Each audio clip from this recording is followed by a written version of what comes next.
ፊልምና እንትትጅምር ኣብዚ ግዜ እዚ ጥሮታ ወፂኡ ሰላማዊ ዝኾነ ህይወት ኣብ ሓንቲ ንእሽተይ መንደር ዝነብር ዘሎ ፋቲ ሲንግ ዝበሃል ሰብ እንዳርአየና እዩ ዝጅምር። ፋቲ ነቲ መዓልታዊ ናብርኡ ኣቕልል ኣቢሉ ብዕግበት ሻሂ እንዳሰተየ የጠዓዕሞ ነበረ። ኣብዚ ግዜ እዚ ኣብቲ ከባቢኡ ናይ ከብቲ መራብሒ ትካል ከፊቱ ስራሕ መካየዲ ኮይኑ እዩ ዝሰርሕ። እቲ ነቲ ስርሑ ዘለዎ ጥንቃቐ ነቶም ከብቲ ይኹን ነቶም ሓቢሮም ዝሰርሑ ሰባት እቲ ዝህቦ ምንክብኻብ የርኢ። ኣብ ናይ ስራሕ ውጥረት ኣብ ዝነበረሉ ግዜ ክልተ ደቂ ናይቶም ሰራሕተኛታት ብናይ ገንዘብ ፀገም ምኽንያት ትምህርቶም ምቁራጾም ስለ ዝሰምዐ ምንም ከይመሰሎ ኣብቲ ናይቲ ኣቦኦም ሳንዱቕ እቲ ገንዘብ የቐምጠሎም። ንፋቲ እዚ ህይወት እዚ ቀሊል ኣይነበረን። ምኽንያቱ ድማ ናይ ህንዲ ላዕለዋይ ናይ ስለላ ተወካሊ ኣብ ዝነበረሉ ግዜ በቶም ጸላእቱ ዝተፈርሐ በቶም መሳርሕቱ ድማ ዝተኸበረ ሽሙ ብዙሓት ናይ ጸላእቱ ወተሃደራት ብሓደ ጥይት ንሓደ ሰብ ብምጥፋእ ኣብ ታሪኽ ዝተጻሕፈ ነበረ። እቲ ናይ ፋቲ ጸጥታ ዝሰፈነ ህይወት በቲ ሲንዲ ዝበሃል ሰራሕተኛኡ ምኽንያት ትፅቢት ዘይተገበረሉ ነገር የጋጥሞ። ሲንዲ ናይ ኦንላይን ልቓሕ ብምጥቃም ኣብቲ ናይቲ ከባቢኦም ፍሉጥ ዝኾነ ኣብ ውሽጢ እቲ ናይ ኒምሬት ሹቕ ተረኺቡ ተስፋ ቆሪጹ ሓገዝ ንምርካብ መፍትሒ እንዳኣለሸ እዩ። ኮይኑ ግን ዋላ እኳ ኒምሬት እንተኾነት ብቃላት ክተጸናንዕ እያ ትፍትን እምበር በቲ ነገር ምጭናቓ ግልፂ እዩ። በመቐጻል ድማ እቲ መዓልቲ እንዳሓለፈ እንትትኸይድ እቲ ካብቶም ናይቲ መንደር ነበርቲ ዝለዓል ቅሬታ ብዛዕባ እቲ ነቲ ስራሕ ከናግዖ ዝቐረበ ጌጋ ኣብ ልዕሊያ ኣዝዩ ይኸብድ። ምኽንያቱ ድማ ኣብ ሓደ ወቕቲ በዛ ኣፕሊኬሽን እዚ ዋላ እኳ መፍትሒ እንተሃበቶም ኮይኑ ግን ሕጂ ናይቲ ጸገሞም ምንጪ ስለ ዝኾነት እቶም ናይቲ መንደር ነበርቲ ውሽጢ ብውሽጢ ብሕሾኽሾኽ ከም ሕማቕን መጭበርበሪትን እዮም ዝቖፅርዋ። ኒምሬት እውን ነቲ ነገር ንምስትኽኻል ዝኽኣለቱ እንዳገበረት እያ። ካብቲ ናይ ፋቲ ሰለማዊ ናይ ከፍቲ መራብሒ ወፃኢ ኣብ መላእ እታ ሃገር ጭንቀት ይስፋሕፋሕ። እቲ ብጭካነ ዝፍለጥ እቲ ናይ ሳይበር ማፍያ ዝኾነ ራዛ ነቲ ናይ ኩሽ ዝበሃል ጉጅለ ኣባል ዝኾነ ንቪራል ሻርማ ይረኽቦ። ራዛ እቲ ንብዙሕ ኣዋርሕ ዝለፍዕሉ ስራሕ ሃክ ገይሮም ጥራሕ ሂዱ ስለ ዘትረፍዎ ንቪራል ኣብ ናይ ኤሌክትሪክ ወንበር ብምእሳር ነቲ ጭካነ ዝተመልአ ስርሑ ኣብ ኦንላይን ይለቆ። ካብኡ ድማ ነቲ ቪድዮ ኣብ ላይቭ ዝሪኦ ሰብ እንትትበዝሕ እቲ ናይ ኤሌክትሪክ ቮልቴጅ መጠኑ ስለ ዝውስኽ እቲ ናይ ቪራል ስቓይ እውን ይጸንዕ። ይኹን እምበር እቲ ናይ ኦንላይን ቅትለት ከም ንፋስ ብቁልጡፍ ተበቲኑ ኣብ ውሽጢ ዝተወሰኑ ሰዓታት ቫይራል ስለ ዝኾነ እቲ ናይ ድንጋፂ ማዕበል ንመላእ ህንዲ የንቀጥቅጣ። እቲ ናይ ራዛ መልእኽቲ ግልፂ እዩ ነይሩ። እቶም ዝቃወሙ ሰባት እቲ ዝኸፍሉ ዋጋ እዚ ከም ዝኾነ ንምርኣዩ ነይሩ። እቲ ናይቲ ቅትለት ዜና እንትመሓላለፍ ኒምሬት በቲ ዝረኣየተ ነገር ስለ ዝደንገፀት ከቢድ ውሳነ ብምውሳና ዋላ እኳ ሓደጋ እንተበፅሐ ብሕወ ምስ ኩሽ ሽርማ ድሕሪ ምፅሓፋ ምንም ከይፈርሐት ናብቲ ኩሽ ዝተሓበአትሉ ናብ ኒው ደልሂ ንምኻድ ንኣዲኣ ተፍቅዳ። ካብኡ ድማ እታ ኣዲኣ ዋላ እኳ ንድሕነታ እንተተጨነቐት ኮይኑ ግን ኣብ ትምህርታ ትኩረት ንኽትገብርን ከምኡውን ብምንም ነገር ንኸይትጭነቕ ትነግራ። ኒምሬት ድማ ናብ ኒው ደልሂ እንታይ ንምግባር ከም እትኸይድ እንዳፈለጠት ብቐሊሉ ፍሽኽ ብምባል ቅድሚ ኻዳ ንኣዲኣ ነቲ ፋቲ ዝበሃል ጎረቤትን ምግቢ ንክትህቦ ተፍቅዳ። ኣብዚ ግዜ እዚ ፋቲ ክዳኑ እንዳተኮሰ ስለ ዝነበረ ነቲ ዝተኳሕኩሐ በሪ እንትትኸፍት ነታ ኣብ ኢዳ ምግቢ ዝሓዘት ኒምሬት ኣብቲ በሪ ይረኽባ። ኮይኑ ግን እቲ ዝተለመደ ርጋዕ ዝበለ ባህሪኣ ብዘይፍለጥ ውጥረት ይትካእ። ፋቲ ግን ፈጣሪ ብፍጹም ነቶም ናይ ባዕሉ ሰባት ኣብቲ ሕማቕ ግዜኦም በይኖም ከም ዘይገድፎም ስለ ዝነገራ ኒምሬት እውን ፍሽኽ ኢላ ናብ ገዛ ትምለስ። ብጽባሒት ንጎ ድማ እቲ መንደር ብናይ ተስፋ ምቑራጽ ማዕበል ይወሓጥ። ዕድኦም እንዳበዝሕ ስለ ዝመፀ ብዙሓት ናይቲ መንደር ነበርቲ ኣብ ነብሶም እንዳወሰኑ እዮም። ካብ መንጎ እዚኦም ድማ እቲ ናይ ፋቲ ሰራሕተኛ ሲንዲ እቲ ሓደ እዩ ነይሩ። በቲ ናይቲ ገንዘብ ዕዱእ ተጨኒቑ ንኸይምለስ ንሰበይትን ደቁን ገዲፉ ይኸይድ። ካብኡ ድማ ፋቲ ነዚ ዜና እዚ እንትሰምዕ ሲንዲ ጭንቀት ክኢሉ ብስቕታ ምንባሩ ስለ ዘየስተውዕለ ብጣዕሚ ይሓዝን። በመቐጻል ድማ እቲ ሬሱ ናብ ሆስፒታል እንትለኣኽ ኒምሬት ድማ እቶም ናይ ሲንዲ ቤተሰብ እንተሓዝኑ ሪኣ ጠጠው ኢላ ዋላ እኳ ብስቕታ እንተረኣየት እቲ ናይ ጥፋኣተኝነት ስምዒታ ስለ ዝገደደን ከምኡውን ካብቲ ሓቂ ክትሃደም ስለ ዘይትኽእል እቲ ዝተበላሸው ነገር ክተስተኻኽሎ ከም እትኽእል ተስፋ ገይራ እቶም ናይቲ መንደር ነበርቲ ዘለዎም ናይ ገንዘብ ልቓሕ ነቲ ሃክ ናይ ምግባር ክእለታ ተጠቒማ ንኽተቃልል ንኩሺ ሓገዝ ተሓታ። ፋቲ ድማ ኩሉ ግዜ ኣብ ነገራት ንቑሕ ስለ ዝነበረ ኣብ ኒምሬት እቲ ዝኾን ዘሎ ነገር የስተውዕሎ። ከምኡውን እቲ ናይ ኒምሬት ባህሪ ዘይተለመደ ስለ ዝነበረ እቲ ጥርጣሪ ይውስኽ። ብጽባሒት ንጎ ድማ ሃንደበት እቶም ፖላይስ ብናይ ምጭብርባር ገበን ክሕዝዋ ዋላ እኳ እንተመፁ ኮይኑ ግን ንኒምሬት ከይረኸብዋ ተመሊሶም ይኸዱ። ካብኡ ድማ እታ ነዚ ብምስማዕ ዝደንገጸት ናይ ኒምሬት ኣዲኣ ድማ እንዳበኸየት ንፋቲ ንኒምሬት ረኺቡ ነቲ ሽማ ንኸጽርዮ ትልምኖ። ፋቲ እውን ዋላ እኳ በቲ ዝሰምዖ ነገር እንተደንገጸ ኮይኑ ግን ኣብቲ ጉዳይ ምርመራ ይጅምር። ብዛዕባ እቲ ናይ ኒምሬት ናይ ኦንላይን ናይ ልቓሕ ስራሕ ምስቶም ናይታ መንደር ነበርቲ እንትዘራረብ ናይቲ መንደር ጉዳይ ጥራሕ ከም ዘይኾነ ከምኡውን ሓደገኛ ዝተሓዋወሰን ነገር ከም ዝኾነ ይነግርዎ። بدحر زجبن زي أتوم ناي سايبر مافياتات كم زلو سلازفلت نمريت وانا تحتاتي كم زي خونت بمئمان نتحق إني صلاي المكتامن كمون أتقودات بزبلز أن كيس فعفحنا مقبارن دحر بزحات عمتات نمجمرتا جزي نابتا نيو ديلي تبال كتما يمرح بمقصال دما اتا نيو ديلي تبال كتما بوترس تجنانقت ولا كنت خونت نتناي فاتت خورت جن زي غير نبره مخنياتو نمريت نفاتي غوربيت راح زي كونتس حافتن عاركونون يانيرا كل جزي بنمريت تآمنيو كابو دما ناب ገዛን ክመልሳ ቆሪጽ ይላል ንብዙሓት መዓልታት ናይታ ከተማ ሓደ ቦታታት ብምርኣይ ብዙሕ ነገር ንምፍላጥ ይፍትን በመቀጻል ድማ ድሕሪ ዝተወሰኑ ሰዓታት ኣብቲ ምሸት ፋቲ ሓደ ነገር ከም ዝረክብ ተስፋ ብምግባር ናብቲ ሆቴል ይምለስ ትዕግስቱ እንዳተወደ እንትትኸይድ ሓደ ስልኪ ይደወለሉ እታ ዝደወለትሉ ኩሽያ ነይራ ኩሺ ዋላ እኳ እቲ ድምጻ ዝተረጋግዐ እንተኾነ ብችኮላ እቲ ንምሪት ዝተሓበጥሉ ቦታ ከም እትፈልጦ ትነግሮ ብጽባሕቲ ድማ ፋቲ ኣብቲ ጸጥ ዝበለ ናይታ ከተማ ቦታ ምስ ኩሺ ይረኸብ كابو دما كوشي نسان نمريت نعمتا زاكل ناي قرباي عرفت مخانن كمو نمريت مستفلوت مافيان بتوسخ دما مستناي تلقح ابليكيشن ما حضرتي اتا حدا زخونه مس جدا اندا ترخبت كم زنبرت جدا دما نتو مسبه سلطانات غبو اندهابه بنصانه ስለዝንቀሳቀስ نمريت دما مسو كم زلا بمردأتا تريو فاتون دحر نزم سمعو نشدا نافدن مقرب بتعقست سئيل مكتال يجمر كابود ما دحر قرب صانحي جدا مس عجبتو ناب حدا ارغيت اندا سينما انت اتو فاتي سلازرايو غزي كيت فنابوش نعو تخطي دحر متاو نشدا نمريتاوي كم زلا حاتو جدا كن صبو ነገር ካብ ምምላስ ንላዕሊ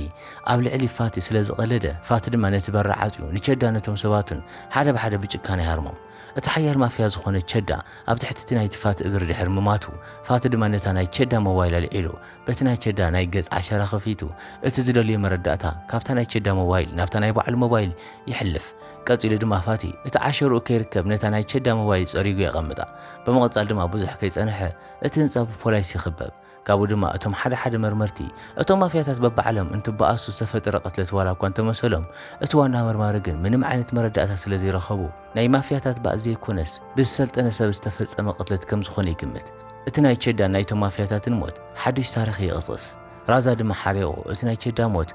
ኣብቲ ግዛኣቱ ዝተሰዓረ ሽንፈት ስለ ዝመሰሎ ነቶም ናቱ ሰባት ናብቲ ቦታ ኸይዶም ብዛዕባታ ኣብቲ ድሕሪ እቲ ሞት ዘሎ ሰብ ንኸጻሪ ይዞም ፖሊስ ድማ ብዛዕባታ ኣብቲ ከባቢ ዘሎ ካሜራ እንተጻሪ ፋቲ ንብዙሕ ሰዓት ኣብቲ ከባቢ ከም ጸንሐ ይፈልጡ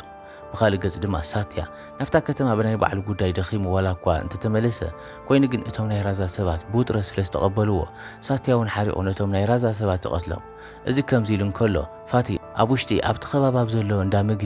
ምግቢ እንትትበልዕ ናይ ካሜራ ድምጽ ስለ ሰምዕ ቀንዕ እንትትብል ድማ ነቶም ክልተ ፖሊስ ኣብ ጎድኑ ይረኽቦም ፋቲ ድማ ብጣዕሚ ተረጋጊዑ እታ ከተማ ብካሜራ ዝተመልአ ስለ ዝኾነት ኣብቲ ናይ ተቐትለት ቦታ ቪድዮ ተዘይተረኺቡ ኣብ ቤት ፍርዲ ተቐባልነት ከም ዘይብሉ ተዛሪቡ እታ ኣብቲ ዝነብረሉ ገጠር ከባቢ ትነብር ኒምሪት ስለ ዝጠፍአት ንዓኣ ንምድላይ ከም ዝመጸ ከምኡውን ንዓኣ ንምርካብ ናቶም ሓገዝ ከም ዝደለ ብድሕሪ ምዝራቡ ንኽልቲኦም መርመርቲ ሱቕ ኣቢሉ ኣብቲ ኮፍ ዝበለሉ ቦታ ገዲፎም ይኸይድ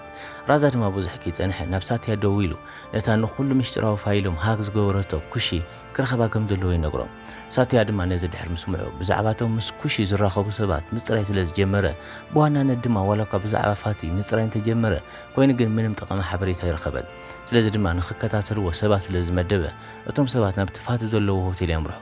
ናብቲ ሆቴል ምስ በጽሑ ግን እቲ ክፍሊ ነጻ እዩ ነይሩ ፋቲ እውን ምንም ዓይነት ምልክት ከይገደፈ ኣብቲ ቦታ የለን ነዚ ክፈልጥ ዝኸኣለ በቲ ናይ ኩሺ ናይ ሃክ ክእለት ተጠቒሙ እንትኸውን ኩሺ ናብቲ ናይ ሳትያ ፋይል ሴራ ብምእታይ ነቲ ናይ ፋቲ ናይ ቀደም ታሪክ ብምጥፋእ ነቲ ነገር ዋላ እኳ ተስተኻኸለቶ ኮይኑ ግን ኣብ ናይ ከፍቲ ምርባሕ ዝሰርሕ ተራሰብ ነዞም ሰባት እዚኦም ክቐትሎም ስለ ዘይኽእል ነቲ ትኽክለኛ ስርሑ ተሓቶ በመቐጻል ድማ ድሕሪ ዝተወሰነ ጻንሒ ነቲ ዝሓለፈ ታሪኹ ይትረኸላ ቅድሚ 5 ዓመት ንሱ ንዓለም ዘይረኣይ ሱቕ ዝበለ ሓይሊ ናይ ሂንዲ ብጣዕሚ ሕቡእን ወሳንን ቀታሊ ከምኡውን ናይ ስለላ ተወካሊ ከም ዝነበረ ካብኡ ድማ ነቲ ልኡኽቱ ናይ ህይወት ወይ ድማ ናይ ሞት ጉዳይ ስለ ዝነበረ ነቲ ናይ ክእለቱ መጠን ይፍትሸሉ ናብ ኣሜሪካ ዝተለኣኸ ነቲ ወሳኒ ሃርድ ድራይቭ ብምርካብ ንሃገራት ክሰብሩ ዝኽእሉ ሚስጥራት ንምውፃእ ስለ ዝነበረ ናብቲ ናይ ጸላኢ ግዛኣት ነቲ ድልየቱ ንምፍላጥ ኣብ ውሽጢ ቦርሳ ቦምቦ መሊኡ ይኣቱ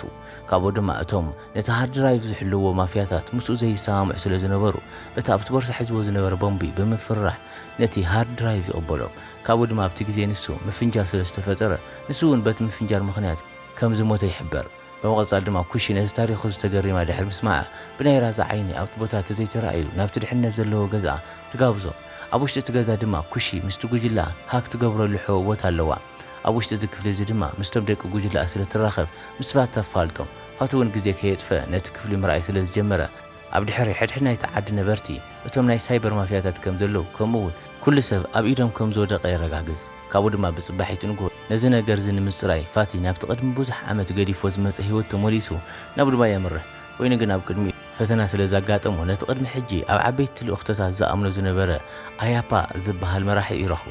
ካብኡ ድማ እቲ ናይ ቀደም መራሒኡ ብጣዕሳ ተመሊኡ ሕጂ ኣብ ውሽጢ እቲ ዲፓርትመንት ጥልቕ ዝበለ ኢድ ስለ ዘይብሉ ክሕግዞ ከም ዘይኽእል ይነግሮ ፋቲ ግን ነቲ ናይ ሳትያ ፎቶ ብምርኣይ መንነት ጥራሕ ንኽነገሮ እንተሓቶ እቲ ናይ ቀደም መራሒኡ ድማ ንሳትያ ብምፍላጡ ዋላ እኳ እንተተገረመ ኮይኑ ግን ምንም ከይበለ ነቲ ሙሉእ መረዳእታ ብምሃብ ነቲ ዝፈልጦ ኩሉ ነገር ብዝርዝር ይገልጸሉ እቲ ድሕሪ እዞም ሰባት እዚኦም ዘሎ መንበሪኡ ቻይና ዝገበረ እቲ ናይ ሳይበር ማፍያ ራዛ ከም ዝኾነን ከምኡውን ራዛን ሳትያን ነቲ ሙሉእ ናይ ሳይበር ማፍያ እንዳመሓዳደሩ ስለ ዝኾኑ እቲ ናይ ቀረባ ግዜ ዕላማኦም ንዑን ምቕታል ከም ዝኾነ ንፋቲ ይነግሮ ካብኡ ድማ ኣብቲ ምሸት ፋቲ ምስ መራሒኡ ቁሩብ ብዛዕባ ኒምሪት ድሕሪ ምዝራቦም እቲ መራሒኡ እቲ ነገር ብጣዕሚ ከቢድ ምዃኑ እንዳፈለጠ ንፋቲ ፍቓድ ይህቦ ብኻልእ ገጽ ድማ ሳትያ ኣብ ውሽጢ ገዛ ምግቢ እንዳበልዐ ንፋቲ ብዘይምርካቦም ነቶም ሰባቱ እንትወቕሶም ፋቲ ድማ ኣብ ውሽጢ እቲ ገጹ ተረኺቡ ኣብቲ ናይ ኒምሪት ጉዳይ ኢዶም ተሃልይዎ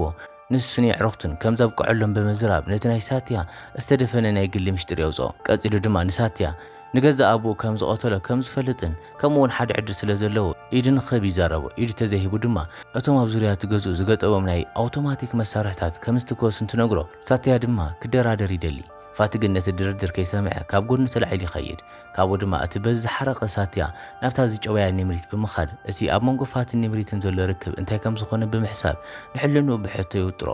ኒምሪት ግን ካብ ፋቲ ንምትራፍ እቲ ዘለዎ ብሕታዊ ኣማራጺ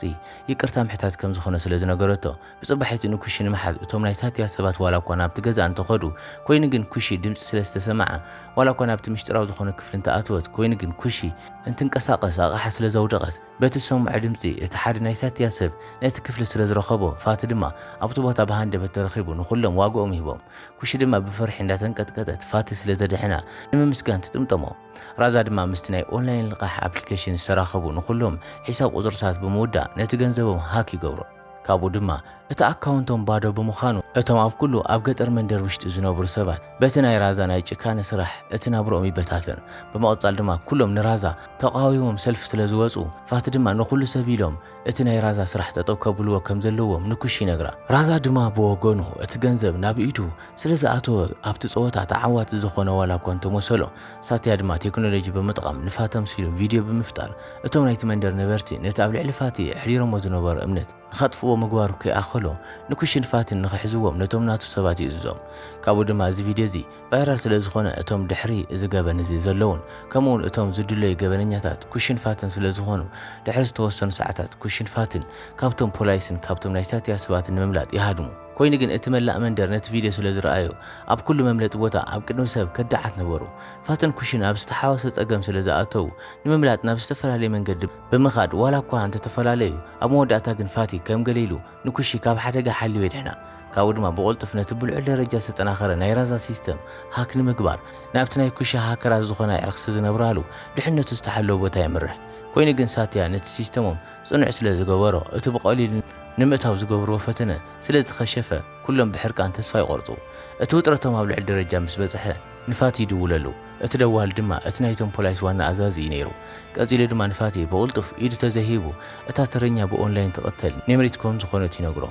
እቲ መላእ ናይታ ገጠር መንደርን ከምኡውን እታ ናይ ኒምሪት ኣዶ ነቲ ዝፍጸም ዘሎ ነገር ካብ ምርኣይ ንላዕሊ ምንም ክገብሮ ይከኣሉን ፋቲ እውን እንተኾነ እቲ ናይ ኒምሪት ስቃይ ኣብቲ ስክሪን እንዳረኣየ ናብ ድሕሪት ተመሊሱ ነቲ ዘሕለፎ ጽቡቕ ግዜ ካብ ምዝካር ወፃኢ ምንም ብዘይ ምግባሩ እንዳሓዘነ እታ ከም ሓፍቱ ዝሪኣ ኒምሪት ዓይኑ እንዳረኣየ ትመውት ካብዚ ንድሓር ፋቲ ሓዘኑ ሒዙ ነቲ ናይ ራዛ ናቱ ሰባትን ዝኾነ ግዝኣት ኣፈራሪሱ ዋግኦም ከም ዝህቦም ንነብሱ ቃል ይኣቱ